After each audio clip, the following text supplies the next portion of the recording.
지난 알크마르전에서 토트넘의 가장 큰 특징은 반더벤과 로메로가 완벽하게 선발로 복귀했다는 것이 아닐까 싶은데, 일단 포스테코글루 감독처럼 정말 극단적인 압박, 공격 축구를 통해서 공격 숫자를 많이 늘리는 팀은 기본적으로 최후방 수비수의 개인적인 역량들이 굉장히 중요하거든요. 왜 그러냐면 일단 토트넘이 공격을 할 때의 포지셔닝을 보면 손흥민부터 솔랑키, 오도베르, 그리고 포로와 스펜스도 공격에 가담하고요. 여기에 메디슨도 당연히 공격에 가담하고, 여기에 더해서 사르나 베리발 중에 둘 중에 한 명 정도는 공격으로 올라가서 공격 가담을 해요. 그러다 보니까 최후방에 보면 베리발 같은 경우에도 상대 수비라인 사이 공간에 들어가면서 기본적으로 반더벤과 로메로 두 명의 선수만 가장 뒤에 남아있는 이러한 전술이거든요. 그러다 보니까 여기서 중요한 건 늘상 토트넘이 공격을 하다가 당연하게도 90분 내내 턴오버가 한 번도 나오지 않을 수는 없는 거잖아요. 턴오버가 나온 다음에 상대가 공격을 할 때 풀백들이 모두 올라가 있으니까 좌우 측면 공격수들이 측면 공간을 향해 달려갑니다.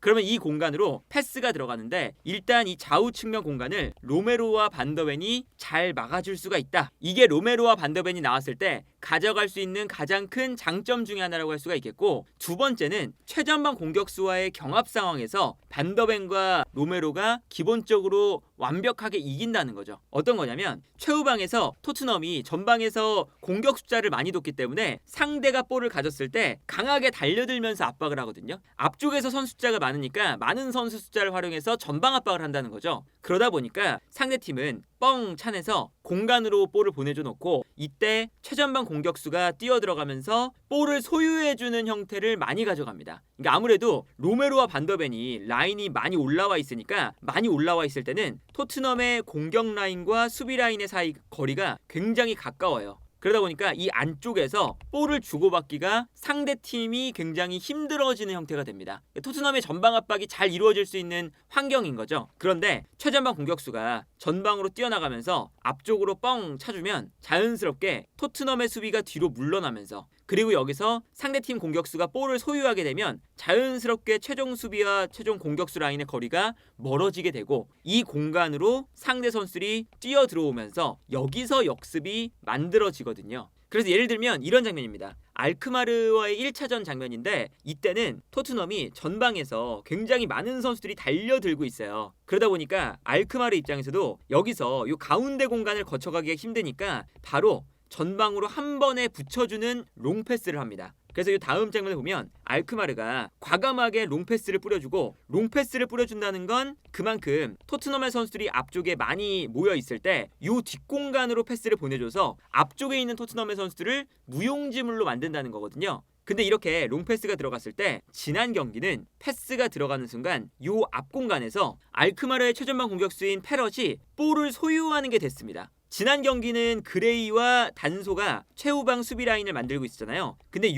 수비 라인은 기본적으로 롱패스를 보내줬을 때 알크마르의 공격수가 볼을 소유할 수 있을 만큼 토트넘의 수비 라인에서 경합이 제대로 안 됐다는 거예요. 그러다 보니까 볼이 이 공간으로 떨어졌을 때 편안하게 페럿이 볼을 잡아서 볼을 소유하고 여기서 뛰어들어가는 공격수들이 주변에 존재하는 걸 볼 수가 있습니다. 그러면 이 공간으로 패스가 들어가는 순간 여기서 이제 문제가 생기겠죠. 그래서 이 장면도 보시면 그레이와 단소가 있는데 상대 공격수가 볼을 잡는 순간 견제가 안 되고 있어요. 그리고 토트넘의 공격수들이 기본적으로 위에 올라가 있으니까 최후방 수비수와 최전방 공격수 사이의 거리가 굉장히 멀어져 있는 걸 볼 수가 있죠. 그런데 지난 경기에서 달라진 점은 바로 이런 장면이에요. 여전히 토트넘은 1차전과 똑같이 전방에서 달려드는 수비를 하고 있습니다. 그리고 여기서 알크마르가 달려드는 토트넘의 수비를 보고 가운데를 거쳐가기가 불편하니까 한 번에 롱패스로 뻥 차주고 있어요. 그리고 전방에서 지난번과 똑같이 페럿이 볼을 받기 위해 나아가고 있습니다. 그리고 여기서 페럿이 볼을 소유하게 된다면 소유하자마자 측면으로 뛰어들어가는 선수들, 주변에서 뛰어들어가는 선수들이 빠르게 있기 때문에 이 공간으로 패스를 떨어뜨려 주면서 역습이 되는 거거든요. 그런데 이번에는 반더벤이 페럿에게 붙고 있어요. 그레이와 단소와 비교해서 이렇게 타이트하게 붙어서 수비가 가능한, 그리고 상대 공격수를 압도할 수 있을 만한 피지컬을 가진 선수가 달라붙는 거죠.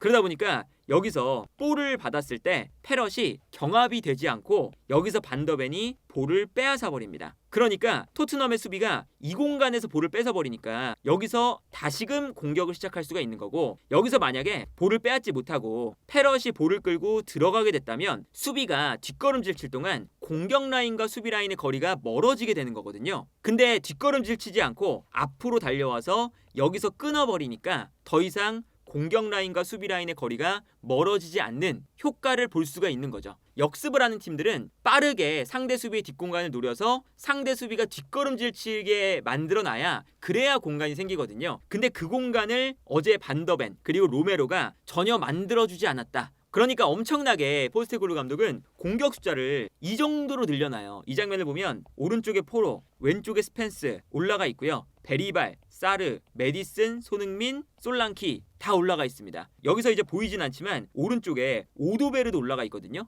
8명의 선수가 앞쪽에 있어요. 그리고 뒤쪽에는 반더벤과 로메로 딱 2명의 선수만 있습니다. 그러면 이 넓은 공간을 2명의 선수가 모두 다 커버를 해야 되는 건데, 이 커버를 하기 위해서는 상대 공격수를 압도할 수 있는 경합 능력을 가진 개인 능력이 출중한 중앙 수비수가 필요하거든요. 이게 뭐 사실 최근에 바이에른 뮌헨에서 하고 있는 김민재와 우파메카노가 있기 때문에 모든 공격진이 올라가서 공격하고 압박할 수 있는 그 축구와 상당히 닮아 있는 거죠. 근데 여기서 문제는 뭐냐면 볼이 끊겼을 때가 문제입니다. 바로 그 다음 장면인데, 볼이 끊겨서 나오는 순간 토트넘의 선수들이 앞쪽에 계속 달려들면서 압박을 하고 있어요. 뒤에 로메로 혼자 있고 가장 뒤에는 반더벤이 위치하고 있습니다. 그러다 보니까 여기서 앞쪽에 있는 토트넘의 8명의 선수 뒤쪽으로 공간이 많이 발생을 하고 있죠. 그러다 보니까 뛰어들어가는 선수에게 바로 패스를 보내주면서 알크마르가 역습을 진행하거든요. 그리고 이 볼을 잡는 선수가 포쿠라는 선수인데, 이 선수가 굉장히 빠른 선수예요. 그러다 보니까 볼을 잡고 바로 돌아서서 이 공간으로 뛰어가기 시작합니다. 앞쪽에 있었던 스펜스라던가 포로, 베리발, 그래도 수비에서 복귀를 해야 되는 선수들이 빨리 그래도 복귀를 하고 있는데, 그럼에도 불구하고 볼보다 뒤에 있으니까 기본적으로는 반더벤과 로메로 2명의 선수가 이 뒷공간을 다 커버해야 되는 상황이에요. 근데 여기서 포쿠가 치고 달릴 때 포쿠의 스피드가 굉장히 빠른데, 여기서 반더벤이 포쿠의 스피드를 따라잡기 시작합니다. 물론 이제 반더벤이 더 뒤에 있었기도 했지만 포쿠가 반더벤만큼 빠른 선수예요. 그러다 보니까 보통 반더벤만큼 이 스피드 경쟁이 되는 선수가 없는데, 이날은 스피드 경쟁이 되면서 반더벤과 포쿠가 거의 동일한 스피드를 보여줍니다.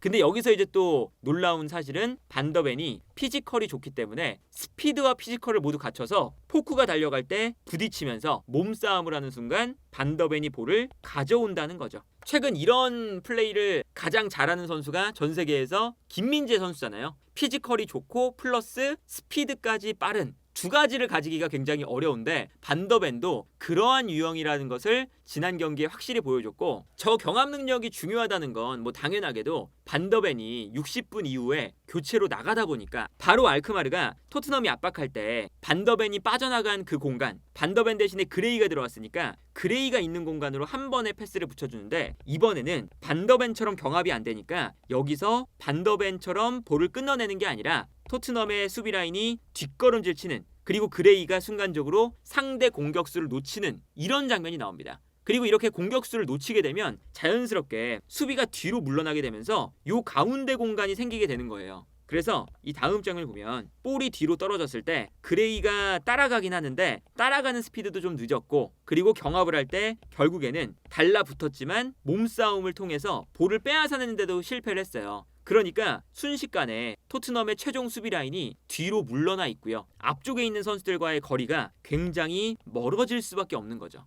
그래서 중원의 공간이 발생을 하는 거고, 이때 이 공간으로 알크마르가 패스를 보내주면서 여기서 공격을 시작을 하는 거죠. 물론 여기서 오도베르가 끊어내고 여기서 베리발의 실수가 나오면서 실점이 나오는 장면이긴 했는데, 반더벤이 빠져나간 그 공간에서 문제가 생기면서 실점이 나왔다. 이게 일단 중요한 거거든요. 그리고 또 다른 장점은 상대를 상대방 진영에 가둬놓고 강력한 전방 압박을 할 수가 있다는 거거든요. 그러니까 결국에는 이 달려들면서 하는 압박, 뒷공간을 커버하는 것도 있지만 달려들면서 앞쪽에서 수비 라인을 만들어 놓으니까 공격 라인과 수비 라인의 거리가 굉장히 가까워져요. 그러니까 예를 들면 이런 거죠. 토트넘이 공격을 할 때 어쨌든 공격 숫자가 앞쪽에 많으니까 앞쪽에서 압박을 하잖아요. 그러면 결국에 앞쪽에서 공격을 하다가 볼을 빼앗겼을 때 이 공간으로 다시금 토트넘의 선수들이 막 달려들거든요. 그러면 그때 반더벤과 로메로도 함께 올라와서 기본적으로 상대 공격수들을 1대1로 압박을 해줍니다. 그러다 보니까 여기서 압박을 해주면 기본적으로는 토트넘의 공격 라인과 수비 라인 사이의 거리가 상대방 진영에서 가까워져요. 그러면 이 좁은 공간에서 전방 압박을 강하게 할 수가 있다는 거죠.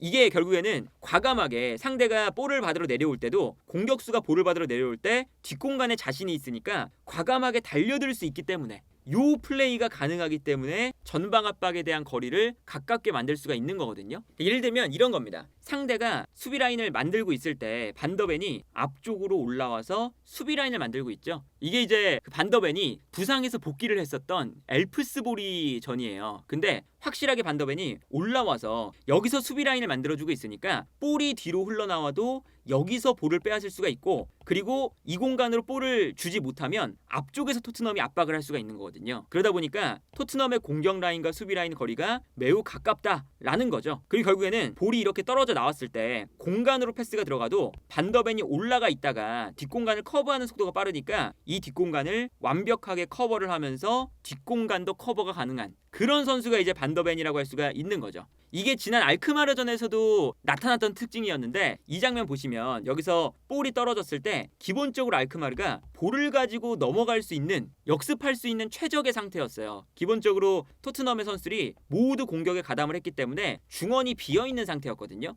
그런데 반더벤이 과감하게 달려들면서 이 앞쪽에서 볼을 끊어냅니다. 그러니까 여기서부터 다시 토트넘이 공격을 시작하는 거고, 공격 라인과 수비 라인의 거리가 가까우니까 기본적으로 토트넘이 매우 좁은 수비 간격을 만들 수가 있었다. 그리고 이 공간에서 상대를 가둬두고 계속 압박하고 볼을 빼앗아내는 그런 축구가 가능을 했었던 거죠. 그래서 어제 포스테코글루 감독이 승리한 이후에 인터뷰를 보면 우리가 상대를 상대 진영에 가둬놓고 우리 골대 근처에도 가지 못하게 만들었다 라는 표현을 써요. 이 표현을 쓸 수 있었던 건 결국 지난 경기에서 반더벤과 로메로, 특히나 지난 경기에 폼이 굉장히 좋았던 반더벤이 활약을 해줬기 때문에 이렇게 상대를 가둬놓고 전방에서 압박을 하고 주도권을 가져올 수 있는 축구가 가능했었다. 그래서 정말 그 1차전과 2차전이 달랐던 게 최종 수비 라인의 위치를 보면요, 1차전에는 그레이와 단소가 토트넘의 페널티 박스 바로 앞쪽 공간에 평균적인 위치가 형성되어 있는 걸 볼 수가 있습니다. 그런데 오늘 경기는 토트넘이 반더벤과 로메로, 이 두 명의 센터백이 본인들의 페널티 박스 바로 앞쪽이 아니라 한 칸 더 올라간 하프라인과 더 가까운 지역에 위치하고 있는 걸 볼 수가 있어요. 그러다 보니까 공격 라인과 수비 라인의 거리도 중원에서 형성이 되고요. 지난 경기 수비 라인이 내려가니까 공격 라인과 수비 라인의 이 간격 자체가 아래쪽에 형성되었던 것과는 달리 기본적으로 굉장히 높은 지역에서 공격도 하고 라인도 형성이 되었다라는 것 자체가 뒷공간을 허용하지 않고 앞쪽에서 볼을 끊어내는 센터백 라인들의 활약이 있었기 때문에 가능했던 지표가 아닐까 싶습니다.